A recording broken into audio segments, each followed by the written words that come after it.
ನೋಡ್ರಿ organic carbon. ಈ organic carbon ಏನದಲ್ ಗುರುಗಳ, ನಿಮ್ಮ ನೆಲದಾಗಿಂದ ಏನ್ ಪೋಷಕಾಂಶಗಳು ಇರ್ತಾವಲ್ರಿ ಅದನ್ನೆಲ್ಲಾ ಹೀರ್ಕೋ ಶಕ್ತಿ ಕೊಡ್ತದ ಗಿಡಕ್ಕ.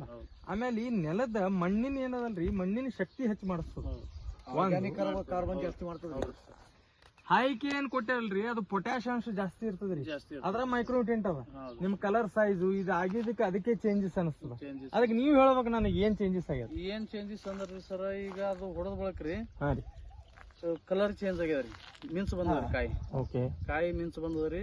ಮತ್ತೆ ಇನ್ನೊಂದು ಗಿಡಕ್ಕೆ ತಾಕತ್ ಬಂದಂಗ ಆಗ್ಯದ್ರಿ, ಅದು ಬಡ್ಡಿಗೆ ಸ್ಟ್ರೆಂತ್ ಬಂದಂಗ ಆಗ್ಯದ್ರಿ. Okay okay. ನಿಮಗ್ ಚೇಂಜಸ್ ಈಗ ನಾ ಹೇಳ್ತೇನಂತಲ್ಲ, ನಿಮಗ್ 11ನೇ ತಾರೀಕಿಗೆ ಹೊಡೆದೇವ್ ನಾವು. ಹೌದ್ರಿ ಸರ್, 11ನೇ ತಾರೀಕು ಬಂದ್ ಇವತ್ತು 17 6 ದಿವಸ ಬಿಟ್ಟು ಬಂದಿವ್ರಿ.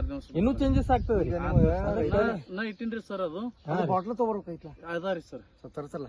ಇದಾವ ಮೊನ್ನೆ ಬಾಟಲ್ ಅದೇ ಸೇಮ್ ಇದೆ. ಬೆಲಮ ಇದು ಎಷ್ಟು ಹೊಡೆದಾರ ಕೇಳ್ಬೇಕ್ರ. ನಾನೇ ಹಾಕಿನ್ರಿ. ಅವ್ರೇ ಹಾಕ್ಸಾರಿ ಸರ್, ಅವ್ರೇ ಮುಂದೆ ಅವ್ರೇ ಹಾಕಿದ್ರೆ ಅವತ್ ನಾನೇ ಸ್ಪ್ರೇ. ನಿಮ್ಗೆ ಹೆಂಗ ಅನಿಸ್ತದ್ರಿ? ನಮಗ್ ಚಲೋ ಅನಿಸ್ತದ. ನೀವು ಯೂಸ್ ಮಾಡ್ತಿರಲ್ಲ, 4 ಮಂದಿಗೆ ಹೇಳ್ತಿರಲ್ಲ, ಸಾಕಷ್ಟಿದ್ರೆ ಸಾಕು. ನಿಮಗ್ ಮುಂದೆ ಮತ್ತೆ ಬೇರೆ ಬೇರೆ ಬರ್ತಾವ ಗುರುಗಳು, ಅವನು ನಿಮ್ಮಲ್ಲಿ ನಾವು ಏನದಲ್ಲ ಫೀಲ್ಡ್ ಡೇ ಮಾಡೋಣ. ಆಯ್ತು ಸರ್, ರೈಟ್. ಪ್ರಾಯೋಗಿಕವಾಗಿ ಎಲ್ಲ ಕೊಡೋನು, ಫೀಲ್ಡ್ ಡೇ ಮಾಡೋನು ಚಲೋ ರೈತರಿಗೆ. ಯಾಕಂದ್ರೆ ಗುರುಗಳು ನಿಮ್ಗೆ ಅವಾಗೂ ಅದೇ ಹೇಳಿದ್ದೇನೆ, ನಿಮ್ಮಲ್ಲಿ ಬಂದ ಮೇಲೆ ಚಲೋ ಬಂದ ಮೇಲೆ ಮುಂದೆ ಮಾಡೋಣ ಅಂತ ಹೇಳಿದ್ದೇನೆ. ಇದು ಬಾಟ್ಲಿ ತಗೊಂಡ್ ಹೋಗಿ ಅಂಗಡಿ ಕೇಳ್ರಿ, ತೋರಿಸ್ರಿ ಏನ್ ಇದು ಚಲೋ ಬಂದ ಹೇಳ್ಬೇಕು. ಇಲ್ಲ ನನಗೆ ಗೆಳೆಯನೇ ಅದನ್ರಿ ಇವ ನಮ್ಮ ಗಜಾನನ್.